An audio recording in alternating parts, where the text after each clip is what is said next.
회개만이 살 길이다라는 제목으로 말씀을 전하겠습니다. 한국 전쟁이 끝난 직후 1953년을 넘어가서 폐허가 된 도시를 바라보면서 이 나라 대한민국에도 도시를 재건하고 싶은 황무지 속에 당시 1954학번, 1954학번, 1954학번 건축과에 입학하여 한국 건축학 1세가 된 사람이 있고, 이분은 한국 건축학의 교과서라 불리는 김종성 씨라는 분이 있습니다. 이분의 나이 올해 91세 살아계십니다. 1935년생입니다. 남산에 가면, 서울 남산에 가면 힐튼 호텔이 있습니다. 힐튼 호텔을 건축했던 분이고, 그리고 한 7, 8년 됐나요? 지금 서울 강남에 가면은 현대자동차 그룹이 그 자동차 그 본사를 짓고 있는 건물이 있습니다. 지금 한전 투지를 매입해서 약 10조 원에 매입했죠. 땅만 10조 원짜리를 매입해서 105층짜리 건물을 지금도 진행하고 있는데, 여기에 건축 설계 책임자로 김종성 씨가 선정이 됐습니다. 한 기자가 김종성 씨한테 질문을 했습니다. 김 선생님, 당신은 이 빌딩이 어떤 건축물이 되기를 꿈꾸고 계십니까? 그랬더니 이 김종성 씨가 이렇게 답을 했습니다. 건축의 기본은 절대로 무너지지 않는 것입니다. 무너지지 않는 건축이 가장 아름다운 건축이지요. 100년이 지나도 200년이 지나도 지진과 홍수와 태풍이 불어도 그 자리에 그대로 있는 가장 아름다운 건물을 저는 꿈꾸고 있습니다. 교회를 지은 지 저희도 20년이 됐습니다. 아직까지 큰 문제가 있지는 않습니다. 근데 내년이나 후년쯤 문제가 생겨서 이거를 다시 건축해야 된다라고 하면 건물 자체에 문제가 생겨서, 그러면 이게 쉬운 일이 아니겠죠. 건물은 오래도록 건강한 건물로 튼튼하게 세워져 있어야 됩니다. 일본에 가면은 임페리얼 호텔이라고 하는 도쿄의 건물이 있습니다. 제국의 호텔이라고 알려진 유명한 건축물입니다. 미국 건축가인 프랭크 라이트가 직접 설계했고 감리했고 완공까지 시켰던 건물, 공사 기간을 4년으로 잡았습니다. 그런데 기초 공사만 무려 2년입니다. 시작은 했는데 기초 공사하느라고 2년 동안 아무것도 올라가지가 않은 거예요. 일본 사람들이 기다리다 지쳐가지고 막 건설사를 또 시행사를 막 욕하기 시작했고, 도대체 일본 사람이 아닌 외국 사람, 미국 사람이 왜 와서 이 건축을 짓느냐라고 원성이 자자했습니다. 돈은 돈대로 많이 들어가는 거 아시죠? 공사 기간이 길면 길수록 인건비부터 시작해서 계속 돈은 더 많이 들어갑니다. 너무 많은 비용이 든다고 원성이 자자했고, 건축물은 조금씩 올라가기 시작해서 결국은 온 국민의 원성 속에 임페리얼 호텔이 완성이 됐습니다. 그 건축물 100년 이상이 지났는데도 지진 강도 8.0에도 끄떡없는 건물로 지금도 일본 도쿄에 있습니다. 건축물은 한번 지어지면 무너지면 안 됩니다. 무너뜨릴 때까지 그 자리에서 그대로 유지하고 있어야 돼요. 성도들도 마찬가지입니다. 우리의 믿음의 성전이, 우리의 인생이, 우리의 가정이, 우리가 갖고 있는 삶의 모든 자리가 쉽게 무너진다고 하면 그것만큼 낭패는 없습니다.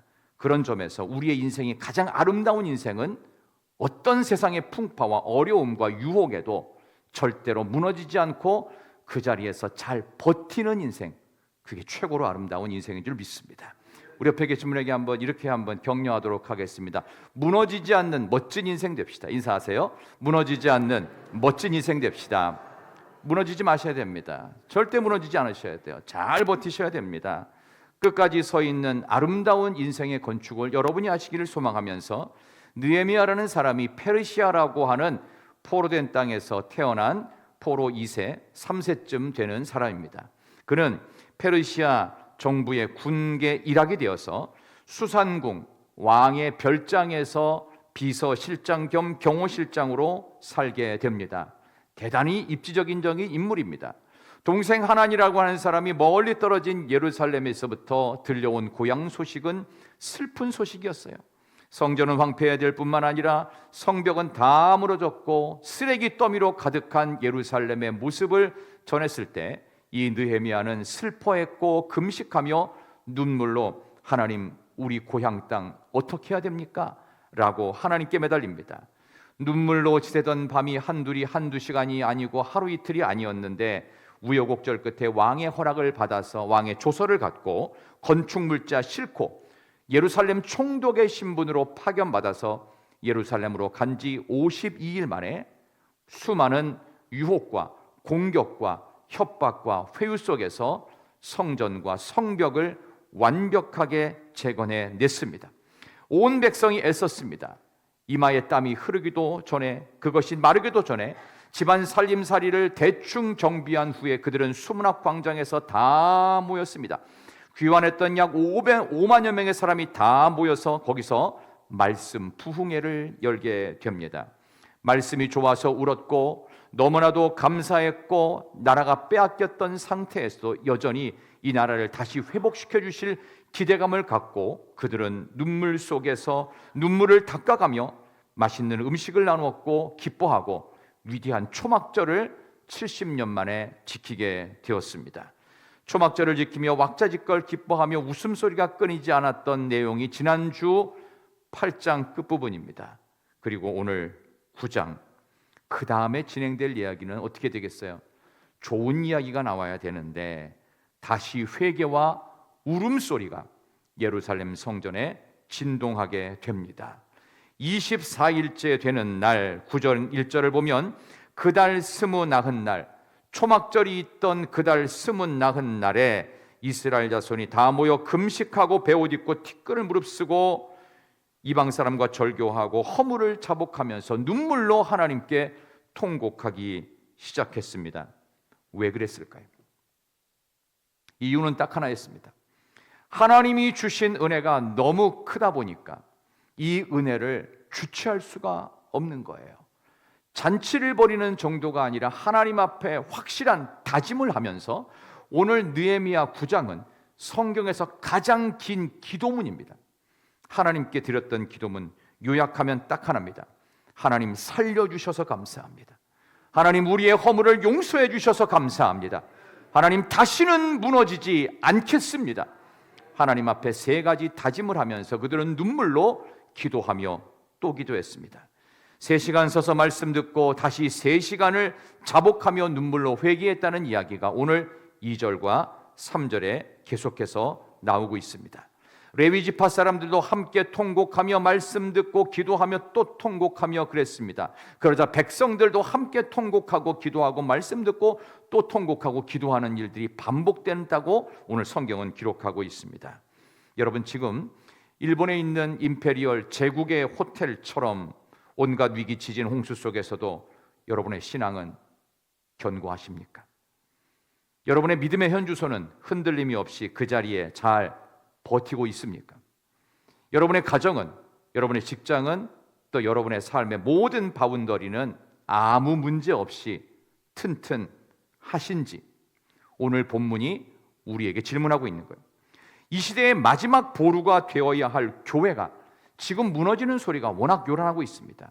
몇 해 전, 아니 이미 밀레니엄을 넘어오면서부터 여기저기서 작은 교회는 당연하고 중형 교회, 대형 교회들까지 마치 너무나 잘 사는 사람과 너무나 못 사는 사람으로 양분화되어져서 서로 시기하고 질투하고 중간에 이데올로기 들어가면서 더욱 복잡해지고 있는 저출산, 고령화의 큰 위협 앞에서 2030년 되면은 입학 연령이 완전히 절반으로 완전 추락할 거라고 하는 그런 예상을 지금 우리가 안고 4년 남았어요. 이 시간 동안 우리는 과연 어떻게 해야 될지, 삶의 모든 위기가 전방위적인 붕괴 직전에 있는 것이 지금 현재 우리 대한민국입니다. 어떻게 하시겠습니까? 무너지는 속도는 한번 무너지기 시작하면 쉽게 회복이 되는 게 아닙니다. 오랜 시간이 걸립니다. 오랜 견딤이 필요합니다. 그때 우리가 필요한 것은 오늘 1절과 2절에 있는 이 내용을 반복하면 좋습니다. 한번 읽어볼까요? 자, 9장 1절과 2절 한번 다 같이 다시 읽겠습니다. 그날 스무 나흔 날 1절 2절 시작.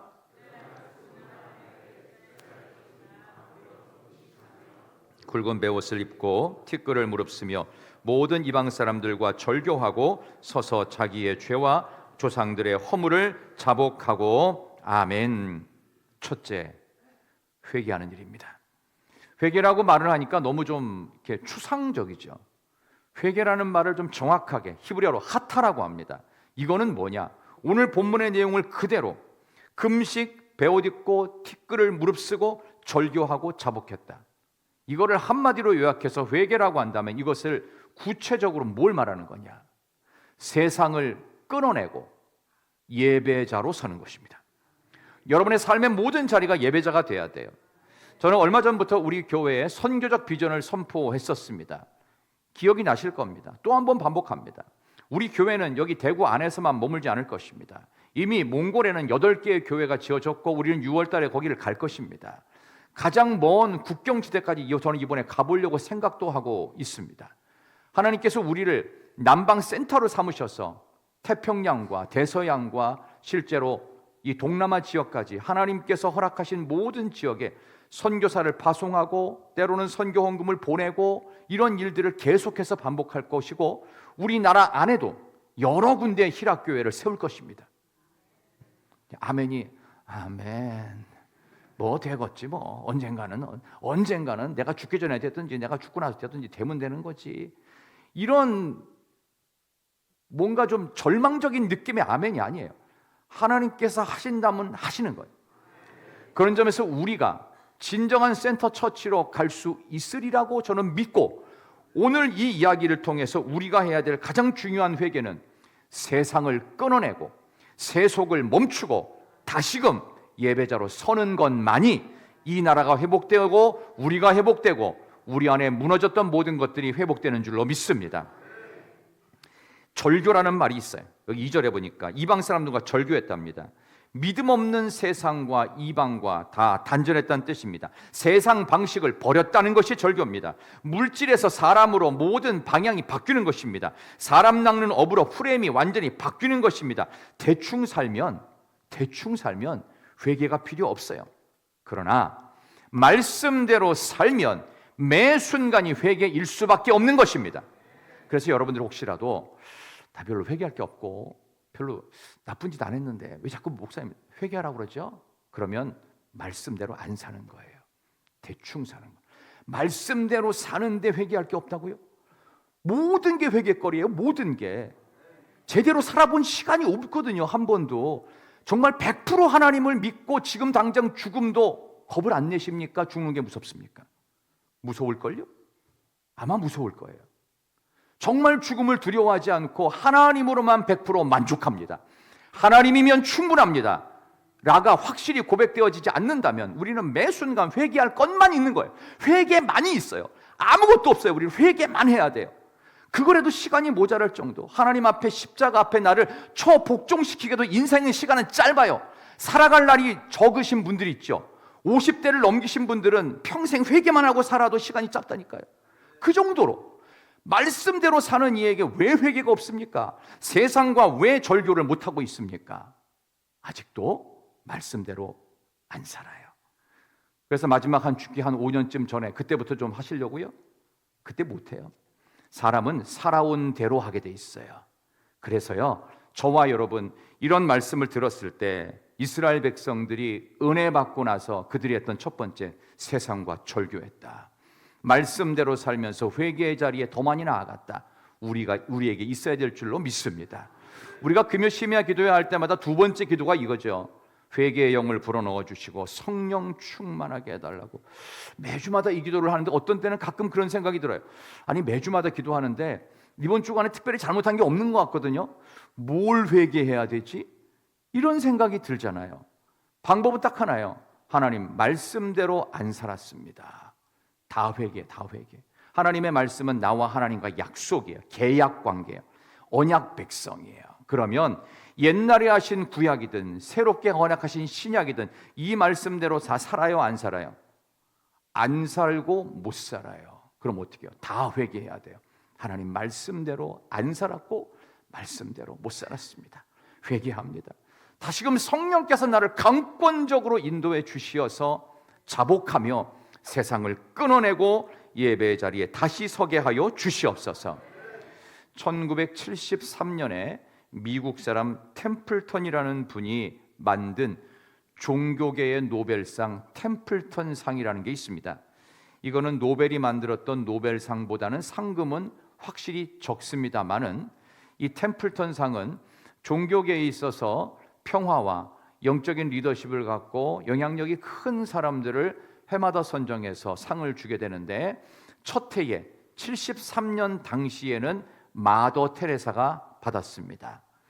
그리고 나서 한 10년 정도 지난 1992년에 자랑스럽게도 우리나라 영락교회 원로 목사님이셨던 한경직 목사님이 템플턴상을 수상하게 됩니다. 독일에서 수상을 했는데 그때 수상 소감은 이것이었습니다. 저는 죄인입니다. 일제강점기 신사참배에 찬성했던 교단의 일원이었습니다. 하나님 앞에 회개합니다. 이게 수상 소감이에요. 모두가 존경했고 모두에게 있어서 당시 한경직 목사님은 대통령급의 존경받는 인물이었습니다. 근데 그분은 평생 살면서 자신은 죄인이라는 것을 지울 수가 없는 거예요. 우린 어때요? 말씀대로 안 살면서도 얼굴 뻔뻔하게 들고 산다면 아직도 우리는 회개를 안 하고 있습니다. 회개해야 예배가 진짜 예배가 됩니다. 세상을 끌어내고 진짜 말씀대로 안 살았습니다. 못 살았습니다. 나를 불쌍히 여겨 주시옵소서. 이런 회개로 세상과 단절하고 예배자로 제대로 설 수 있기를 진심으로 소망합니다. 인생 가운데 핸디캡이 있는 거가 그렇게 저주가 아닙니다.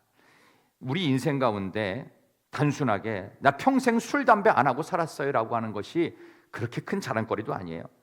죄 지을 가능성이 저는 우리 모든 성도 중에 제일 많은 사람입니다. 이걸 인정하고 하나님, 나는 십자가 안 붙들면 못 살아요. 하나님, 나를 불쌍히 여겨주세요. 이게 진정한 자랑이 되기를 소망합니다. 하나님, 나는 이런 것도 부족하고 저런 것도 부족합니다. 나는 약한 게 많습니다. 하나님, 이럴 때 주님을 더욱더 확실히 알게 하여 주시옵소서. 세상과 끊어내고 예배자로 서는 진정한 회개의 자리, 여러분의 자리이기를 소망합니다. 그렇다고 옆에 사람, 이 사람은 죄가 많구나 이렇게 생각하지 말고 그 화살을요 본인한테 돌리시면 돼요. 내가 바뀌면 된다. 그래서 어떤 상황에도 하나님, 나는 부족하고 허물이 많습니다. 하나님, 나 같은 사람을 위해서도 예수님 오셨다면 나보다 조금 더 나은 다른 사람을 위해서 우리 주님의 은혜와 우리 주님의 보혈의 역사와 회개의 역사를 하나님 보여주셔서 저들도 예배자가 되게 하여 주옵소서. 그런 모습으로 살기를 진심으로 소망합니다. 옆 사람에게 한번 인사하도록 하겠습니다. 세상 끊어내고 예배자로 살아갑시다. 세상 끊어내고 예배자로 살아갑시다. 예배자가 되십시다. 선교사님들 하시는 얘기 중에서 제가 지금도 기억나는 아주 강력한 그 임팩트가 있는 한마디가 있었어요. 제가 가슴속에 그걸 담고 있는데요. 선교사님들, 세상 땅끝에서 죽읍시다. 이 땅끝은 복음 전하다가 닳아 없어지는 땅끝이에요. 선교사님들, 땅끝에서 죽읍시다. 그리고 천국 한 복판에서 다 같이 만납시다. 우리가 살아가야 될 삶의 모든 자리는 땅끝이에요. 거기서 말씀대로 살다가 제대로 회개하면서 하나님, 나를 불쌍히 여겨주지 않으시면 한순간도 말씀대로 못 살아요. 하나님, 나를 붙잡아 주세요. 예배드리며 예배드리지 못하는 영혼들 하나님께로 이끌겠습니다. 그렇게 살다가 주님이 부르시는 그날에 땅끝에서 죽어서 천국 한복판에서 다시 주님을 만나듯이 사랑하는 형제자매, 믿음의 형제들을 만나게 하여 주옵소서. 우리 그런 고백처럼 여러분들과 제가 그렇게 살기를 소망합니다. 회개의 심정이 있다면 당연히 기도하게 됩니다. 여러분, 기도의 목표는 뭐냐 하면 딱 하나입니다. 내 소원 성취가 아닙니다. 기도의 목표는 내가 바뀌는 것입니다. 세상에서 가장 어려운 거, 내가 달라지는 거. 오늘 본문 4절 한번 볼까요? 4절 다 같이. 자, 레위 사람의 이야기가 나오는데요. 4절 다 같이 레위 사람 시작. 간미엘과 스바냐와 분니와 세레비아와 바니와 그나니는 단에 올라서서 큰 소리로 그들의 하나님 여호와께 부르짖고 아멘. 목회자들이 앞장서서 먼저 단 위에 서서 그들의 하나님께 부르짖은 겁니다. 부르짖어 기도합니다. 통에 자복하면서 소리를 외쳐가면서 목 놓아 자신의 모든 것을 내려놓고 기도했다라고 하고 있습니다. 회개의 자리는 반드시 기도로 갈 수밖에 없습니다. 여러분, 갯벌에 이렇게 넘어져서 좌초되어 버린 배가 한 척 있다고 해보십시다. 이 배를 물에 다시 띄우기 위해서 끌어올리는 방법이 뭐죠? 갯벌에 좌초된 배 한 척이 있어요. 그걸 다시 끌어올려서 물에 띄우는 방법이 뭐가 있어요? 대형 기중기나 크레인들을 갖다 이렇게 데리고 와서 그걸 갖다 이렇게 똑바로 세워서 이렇게 해야 될까요? 그건 대단히 어려운 방법입니다. 제일 쉬운 거는요, 밀물이 차오면 돼요. 물이 밀려들면요, 쓰러졌던 배도요 다시 원래대로 둥둥 뜨게 돼 있습니다. 똑같아요. 우리 인생 가운데에서 성령의 물길이 밀려들면 좌초된 인생, 넘어진 인생, 그 어떤 것으로 해도 제대로 세워지지 않을 것 같은 인생에 성령의 물결이 밀어닥치고 기도의 물결이 밀어닥치면 넘어지고 좌초됐던 인생이 똑바로 세워지게 돼 있습니다. 그래서 기도가 중요한 것입니다.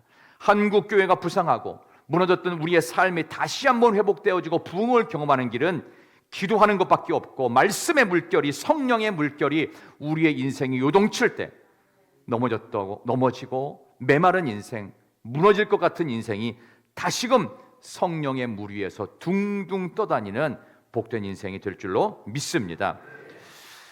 성경적으로 기도하는 방법에 대해서 드니스 글렌이라고 하는 분이 영성학자인데, 이분이 이렇게 얘기했어요. 제가 이거 몇 번 인용했었는데 한번 들어보시겠어요? 기도가 두 종류가 있어요. 하나는 육신적 기도가 있고요, 하나는 영적 기도, 성경적 기도가 있는데, 육신적 기도는 이런 거래요.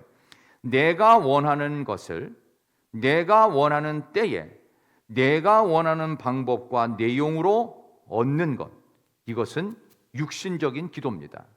근데 우리는 대개 이런 기도가 거의 90% 이상 아니에요? 거의 다 이런 기도합니다. 그러나 영적으로 정직한 기도, 성경적 기도는 하나님이 실제로 원하시고 하나님이 원하시는 것을 하나님이 원하시는 때에 하나님의 방법과 내용으로 주십니다. 우리는 응답받기 위해 하나님께 나아가지만 하나님은 언제나 나는 너를 원한다고 대답하십니다. 우리는 하나님을 변화시키고 하나님을 바꾸어서 기도의 응답을 받아내기 원했지만 하나님은 나부터 바꾸기를 기대하고 계십니다. 다르죠? 영적인 기도, 성경적 기도는 확실한 응답을 받고 육신적 기도는 거의 안 됩니다. 만약 어떤 사람에게 우리가 모욕감을 느끼거나 그래서 하나님께 울면서 기도하던 바로 그때에 하나님께서 그래도 내가 역시 허물이 많은 존재니 너 자신부터 바꾸거라 라고 하는 이 응답을 받을 때 하나님의 사람이고, 이것이 진짜 응답이다. 부담되지 않으세요? 그럼 우리가 뭔 기도를 한 거죠?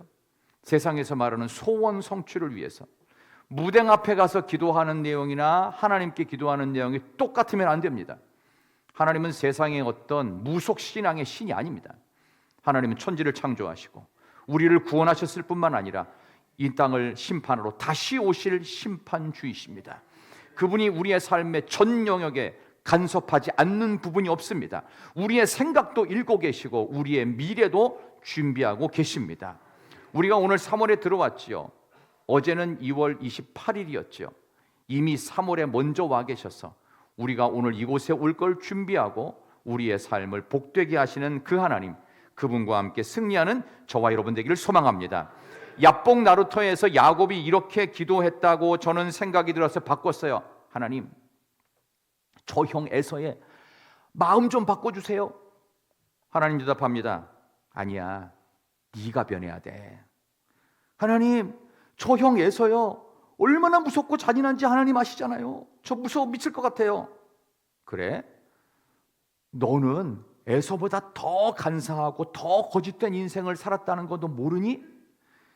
하나님께 기도를 했는데 야곱이 응답을 받지 못하고 답답해하면서 계속 실랑이가 되자 하나님은 한순간에 씨름하고 있던 하나님의 사람 천사를 통해서 환도뼈를 내리쳐버립니다.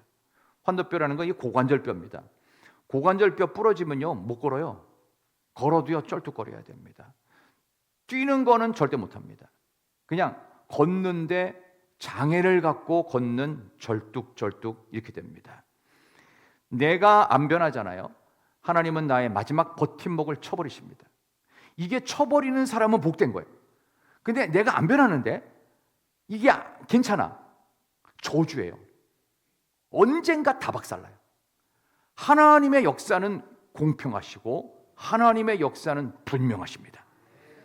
내가 포기하지 않으면 내가 갖고 있는 가장 중요한 것부터 깨부십니다. 언젠가 다 부숴드려요. 그래야 살아요. 나중에 야곱이 고백합니다.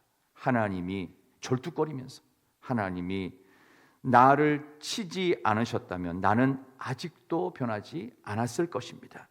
이제는 제가 에서를 두려워하지 않겠습니다. 저는 죽는 것도 두려워하지 않습니다. 여러분 그래야 됩니다. 여러분 죽음이 두려우십니까? 여러분 힘든 게 두려우세요? 괜찮습니다. 하나님은 다 알고 계십니다. 죽음도 이기신 주님이시고 어려움보다 크신 하나님이십니다. 우리의 질병보다 크신 하나님이에요. 우리의 극각 걱정과 밤잠 못 이루는 그 정도보다 크신 하나님이세요. 그러니까 때로는 하나님 앞에서 우리는 주책맞게, 하나님 앞에서 때로는 우리가 더욱 당당한 모습을, 하나님 나 아무것도 못했는데 하나님 책임져 주세요. 하나님께 뻔뻔할 수 있어야 돼요. 하나님과 우리의 관계는 그렇게 친밀할 수 있어야 될 줄로 믿습니다. 이제 우리는 무너지지 말아야 됩니다. 성경에서 가장 긴 기도문인 느헤미야 9장의 이 말씀은 개인을 위한 기도도 아니었고 어떤 응답을 받기 위한 기도도 아니었어요. 하나님이 우리를 아브람, 사레로 선택하여 결국은 아브라함으로 바꾸시고 사라로 바꾸어 주심을 찬양하고 감사하는 기도였어요. 잘난 구석 없는 사람을 선택해서 선민 삼아 주셨는데 우리는 내가 잘나서 그렇게 된 것이냐 착각했음을 이스라엘 백성들이 회개했던 기도였어요. 어떤 상황에도 보호하시고 입히시고 먹이시는 하나님을 감사하는 기도, 오늘 느헤미야 9장입니다.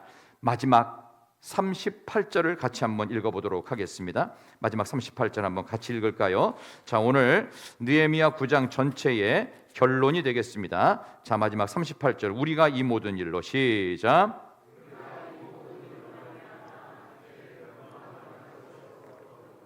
우리의 방백들과 레위 사람들과 제사장들이 다 인봉하나이다 하였느니라. 아멘. 하나님과 했던 기도의 약속을요 어떻게 해요?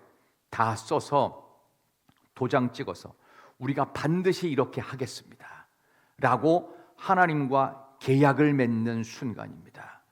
여러분이 기도했던 부분이 있다면요 어기지 마십시오. 하나님께 한 번 약속했던 부분이 있으면요 어기시면 안 됩니다. 나중에 어떤 방법으로든 하나님 다 받아내십니다. 근데 혹 내가 잘못 서원을 했어요.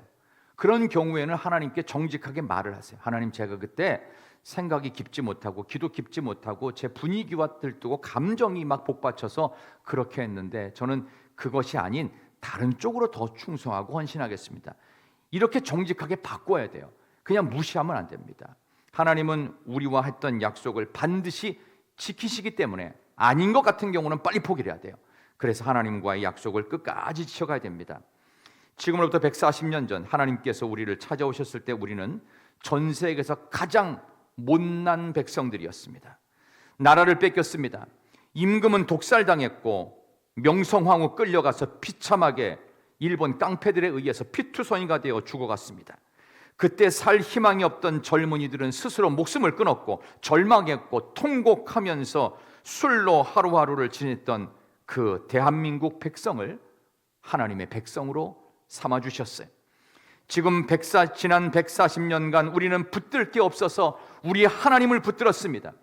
희망은 오직 하나님의 말씀밖에 없는 줄로 알고 성경의 말씀을 펼쳐 읽었습니다. 새벽에도 한밤중에도 달려나와 성전에 엎드려서 기도했고, 지나갈 때마다 교회가 있으면 가서 기도했던 일들이 바로 우리였습니다. 찬양팀 나오십시오. 열방들은 다 떠났습니다. 온 세상이 이 나라 대한민국을 다 버렸지만 하나님이 선교사들을 통해서 찾아오셨어요.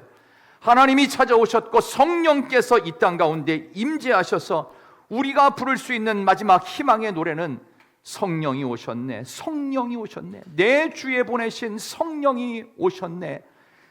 고와 같은 우리를 내버려 두지 않고 우리와 함께 하시는 성령 하나님, 우리 인생을, 우리 교회를, 우리 가정을, 내 삶의 미래를 책임져 주시옵소서.